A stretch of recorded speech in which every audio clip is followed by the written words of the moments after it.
नमस्कार, मी भाऊ तोरसेकर. तुम्ही बघत आहात प्रतिपक्ष. मित्रांनो, आज परत एकदा जरांगे पाटील यांच्या उपोषणाचा पुढला म्हणजे 6वा अध्याय तुमच्यासमोर सादर करणार आहे. आणि तो सादर करणं एवढ्यासाठी आवश्यक आहे की हे सगळं नाटक कथानक रंगत असताना आपण म्हणू ते त्यानुसार सूर्य उगवतो. मला आठवतं पूर्वी कुठेतरी आमच्या लहानपणी एक अतिशय ऐतिहासिक असं वीरश्रीपूर्ण नाटक होतं.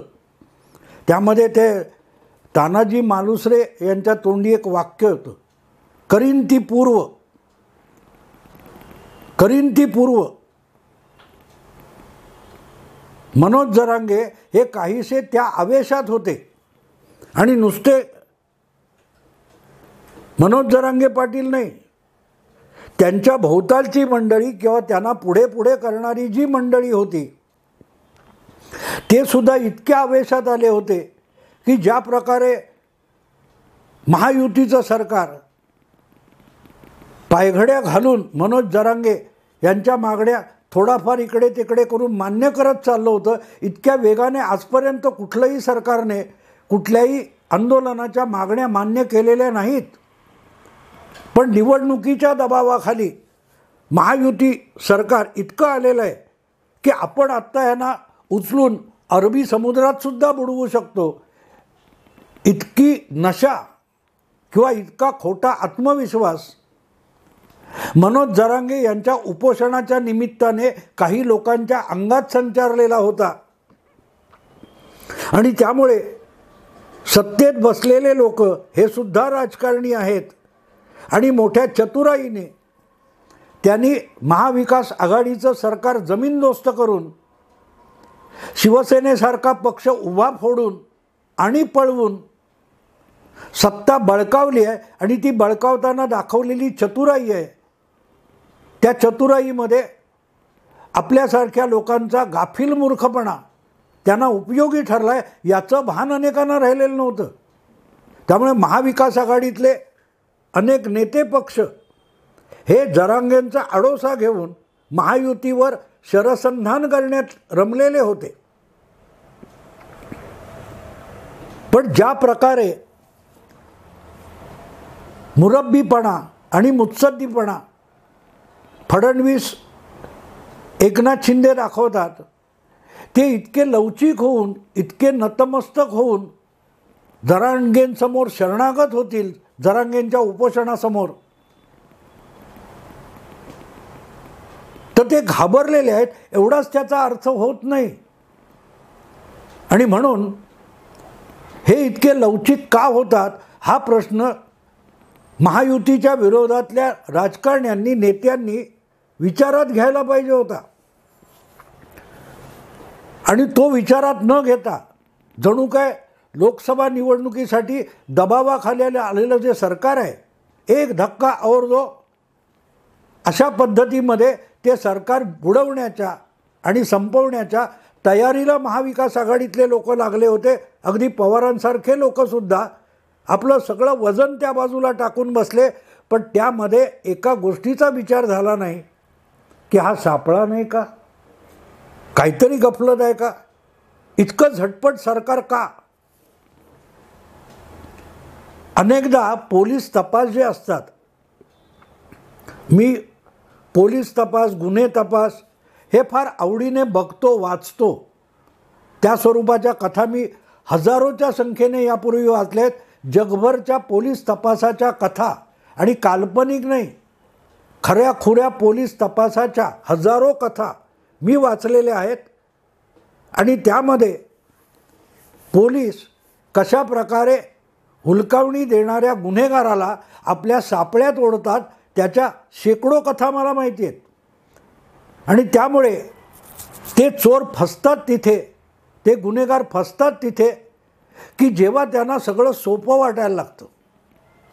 इथे सुद्धा जेव्हा वेगाने आणि ज्या नम्रतेने महायुतीचं सरकार जरांगेंच्या एकेका मागणीला शरण जात होतं, तिथे जरांगे नाहीत, ते ग्रामीण आहेत, खेडूत आहेत. पण जरांगेंना बळ देणारे जे राजकारणी होते त्यांनी सावध व्हायला पाहिजे होतं की महायुती सरकारमध्ये काहीतरी मोठा गेम खेळला जातोय आणि तो गेम आरक्षण किंवा पक्ष याच्यापुरता नाही आहे. तर जे कोणी ह्यांचे बोलविते धनी आहेत त्यांना त्यांच्या पाळामुळासकट खच्ची करण्याचा गेम असू शकतो. एवढा साधा विचार कसा डोक्यात आला नाही याचं मला नवल वाटतं मित्रांनो. आता या सगळ्या आरक्षण काळामध्ये आणि आंदोलन काळामध्ये ज्या ज्या घटना घडल्यात तुमच्या समोर आहेत. मी त्यातला एक अतिशय नाजूक भाग तुमच्या समोर आणणार आहे. नाजूक भाग कुठे सापड्यात फसले याचा अर्थ जरांगे पाटील किंवा शरद पवार किंवा तुमचे राजेश टोपे किंवा असं एवढ्यापुरतं मर्यादित नसतं मित्रांनो. शरद पवार असोत, जरांगे पाटील असोत किंवा तुमचे बाकीचे राजकीय नेते असोत, महाविकास आघाडीचे नेते असोत, यांचं बळ हे विखुरलेलं असतं. जेव्हा एखाद्या संघटनेमध्ये माणूस काम करतो किंवा जेव्हा एखादी संघटना पक्ष उभा करतो तेव्हा त्याची पाळंमुळं समाज मनामध्ये आणि समाजाच्या व्यवहारामध्ये जितकी घट्ट रुजलेली असतात तितका तो समर्थपणे कुठच्याही वादळाला आणि महापुराला सुद्धा सामोरा जाऊ शकत असतो.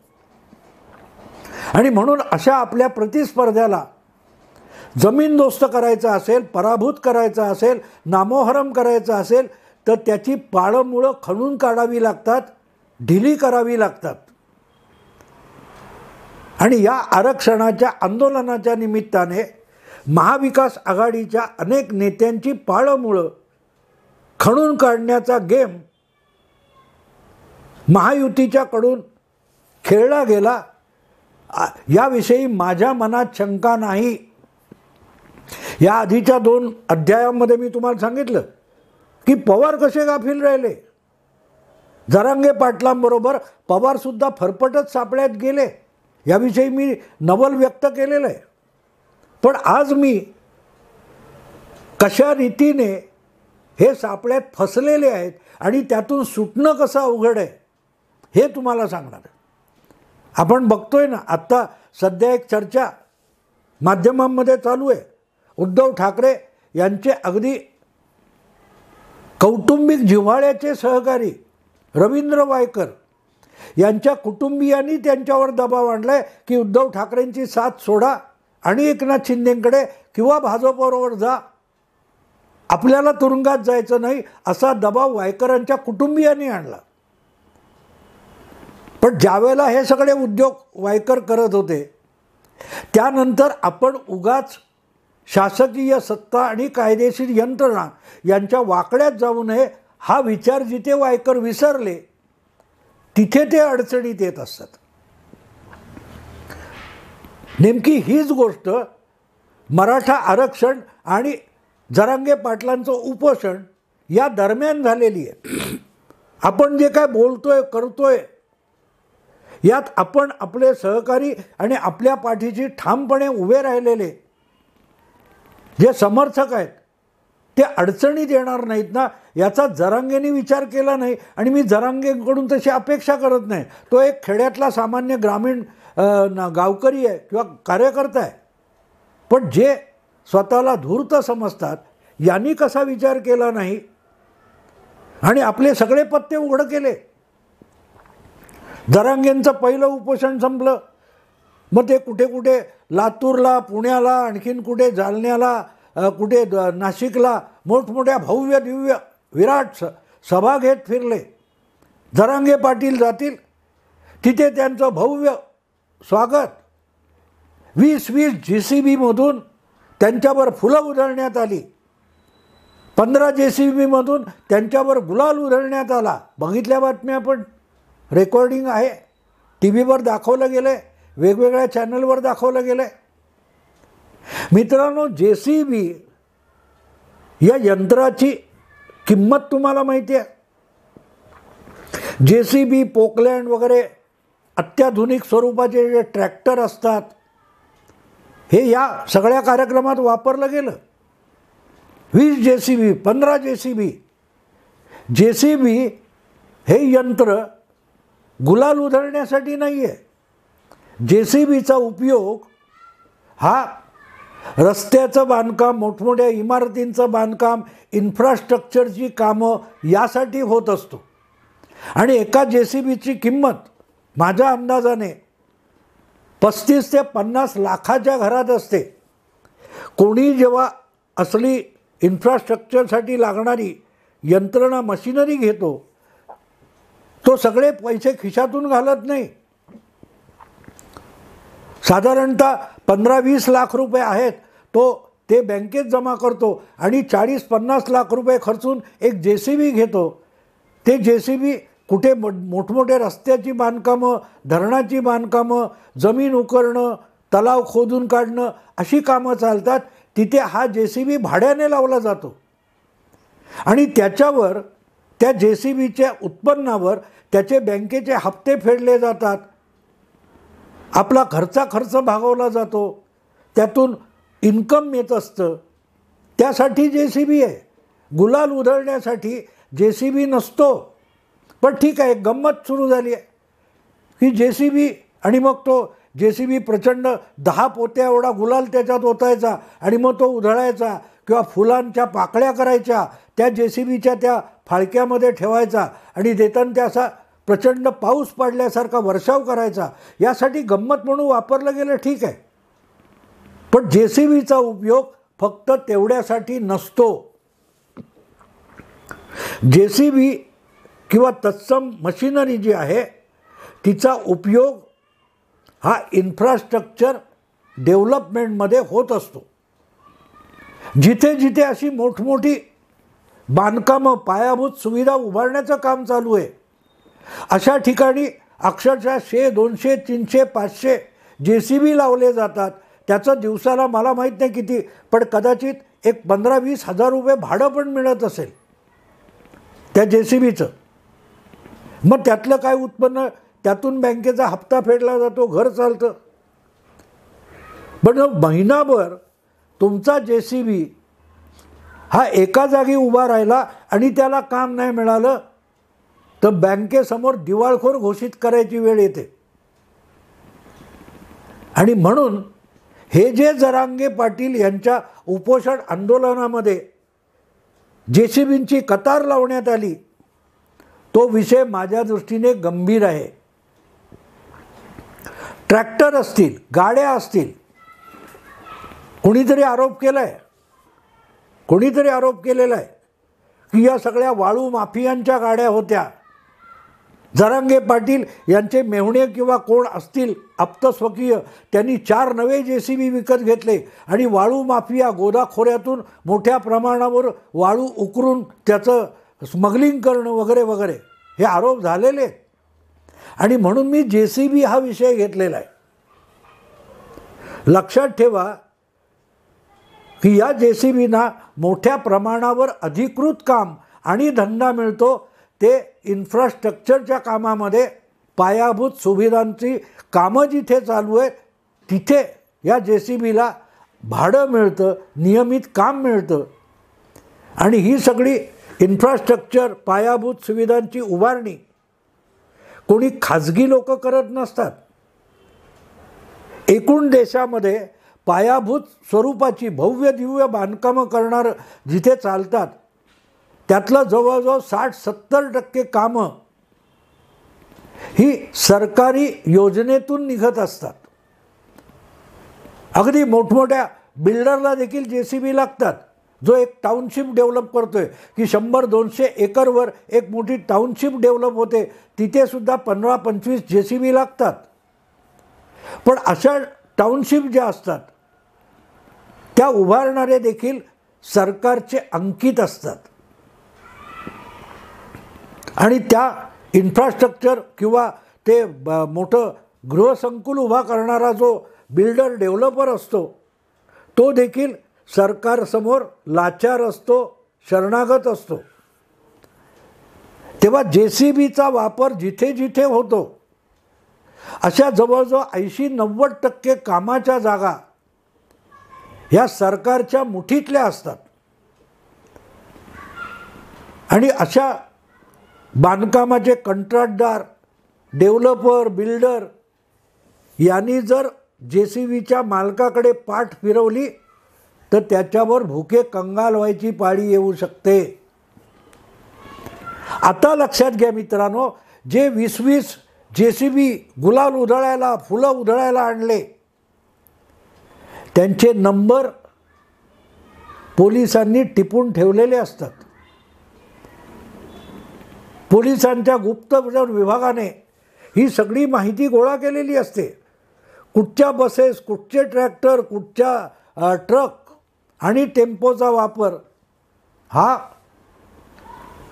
या आंदोलन उपोषणाच्या निमित्ताने झालाय, त्याची नोंद स्थानिक पातळीवरच्या पोलीस स्टेशनला झालेली असते. त्या विभागातल्या क्राईम ब्रँच, गुप्तचर, पोलीस गुप्तचर विभाग यांच्याकडे ह्या सगळ्या नोंदी झालेल्या आहेत. तेव्हा हा विषय फक्त सरकार किंवा सत्ताधारी फडणवीस, एकनाथ शिंदे आणि जरांगे पाटील किंवा शरद पवार यांच्यापुरता मर्यादित नसतो. त्या उपोषणाला मदत करायला आपला सगळा फौजफाटा ज्या राष्ट्रवादीच्या अशा टेंडर डेव्हलपमेंट याच्यावर अवलंबून असलेल्या कंत्राटदार समर्थकांनी पवारांच्या जी मदत जरांगे पाटलांना केली आहे, त्यांच्या मशिनरीची नोंद पोलिसांच्या गुप्तचर विभागाकडे ऑलरेडी झालेली आहे. नगरला असेल, पुण्याला असेल, नाशिकला असेल, आणखीन कुठे संभाजीनगरला असेल, ज्या भव्य सभा घेतल्या त्यामध्ये आलेले JCB, गाड्या, वाहनं या सगळ्यांची नोंद जर सरकारच्या गुप्तचर विभागाकडे असेल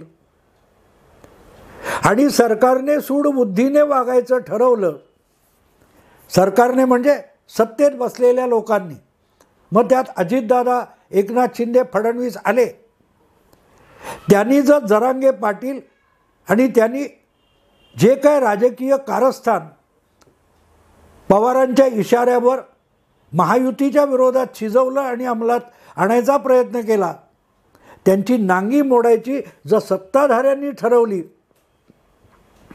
तर ही सगळी आंदोलनात वापरली गेलेली मशिनरी जी आहे ती बिनकामाची महिनोन महिने एका जागी धूळ खात पडेल अशी पावलं सत्ताधारी उचलू शकतात. विसरू नका, सत्ताधारी अशी पावलं उचलू शकतात. आणि म्हणून मी या विषयाला जो शीर्षक दिलेला आहे की फुलं आणि गुलाल उधळण्यासाठी ज्या JCBवर स्वार झालेले होता त्या JCBचं आता करायचं काय? कारण तालुक्यामध्ये, जिल्ह्यामध्ये डझनावारी JCB आणि असतात. त्यांना प्रत्येक वेळेला खाजगीत काम मिळेल असं नाही. डंपरमध्ये कुठेतरी धरणातली उकरलेली माती किंवा रस्ता खणलेला आहे त्याची माती दगड उचलून डंपरमध्ये टाकायला JCBचा वापर होतो. आणि तो रस्त्याचं बांधकाम करणारा कॉन्ट्रॅक्टर असतो, तो ठरवतो कोणाला आपल्याकडे कामाला घ्यायचं. असे सगळे कॉन्ट्रॅक्टर हे सरकारच्या पैशावर अवलंबून असतात. आणि सरकारने चावी फिरवली आणि त्यांना याद्या दिल्या, या नंबरचे JCB, या नंबरचे ट्रॅक्टर, या नंबरच्या गाड्या आणि वाहनं कुठल्याही सरकारी कामामध्ये असता कामा नयेत. तर हे जे काय 20 JCB आणले, 30 JCB आणले, फुलं उधळली, इतक्या गाड्यांचा ताफा होता, त्यांचं काय होईल याचा विचार करा मित्रांनो, याचा विचार करा. आत्तासुद्धा सगळं फसलेलं आहे तरी जरांगे पाटील नवनवे इशारे देत आहेत. आणि त्यांचा अण्णा हजारे ऑलरेडी झालेला आहे. त्यांचा अण्णा हजारे होणार हे पण मी 2-3 महिन्यापूर्वीच्या व्हिडिओत सांगितलेलं होतं. राळेगण सिद्धीला पर्याय मिळाला अंतरवली सराटी. दीर्घकाळ अण्णांपेक्षा मोठं उपोषण करणारा एक नवा योद्धा महाराष्ट्राला मिळाला, जरांगे पाटील. हे मी ऑलरेडी सांगितलेलं आहे. मुद्दा असा आहे मित्रांनो, त्यांच्या मागे हे सगळं देखावा उभा करायला ज्यांनी आपली मशिनरी आणि वाहनं कामाला लावली त्यांचं भवितव्य काय याचा विचार करा. कारण विषय तिथे संपलेला नाही. ज्यांनी 2-2, 4-4 महिने जरांगे पाटलांच्या शिव्या सहन केल्या, उपराटं उत्तर दिलं नाही, प्रत्युत्तर दिलं नाही, उलट्या शिव्या दिल्या नाहीत, त्यांच्या हातात सत्ता आहे आणि ते बोलतीलच असं नाही. न बोलता सुद्धा खूप काही करता येतं. देवेंद्र फडणवीस जवळजवळ 2.5 वर्ष विरोधी पक्षात बसले होते, एक उपराटा शब्द बोलले नाहीत. पण जे सत्तेत बसून सुद्धा मस्तीमध्ये होते आणि गृहमंत्री म्हणून अनिल देशमुख आणि मंत्री म्हणून अनिल परब ज्या देवेंद्र फडणवीसांना धमक्या देत होते, त्यांची अवस्था काय करून टाकली बघा फडणवीसांनी. बोलायची गरज नसते मित्रांनो, आवेशात तावातावात बोलण्याची गरज नसते.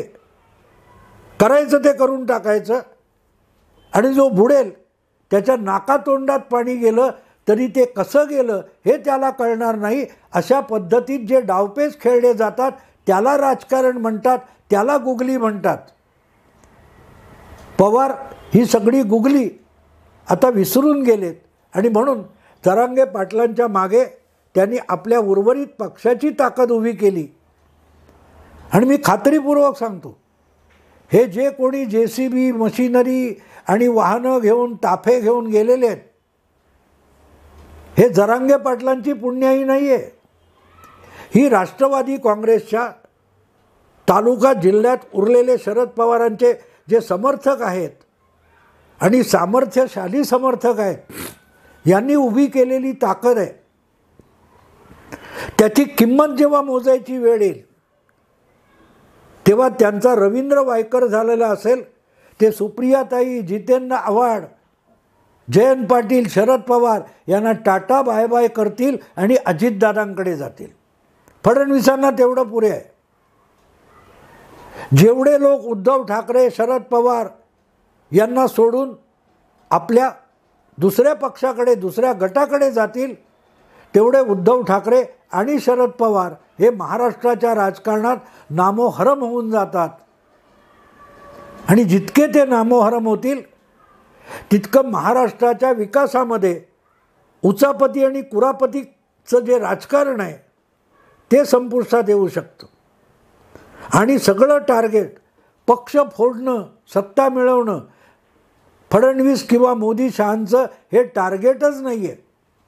महाराष्ट्रामधले उचापतखोर राजकारणी संपूर्ण टाकायचे,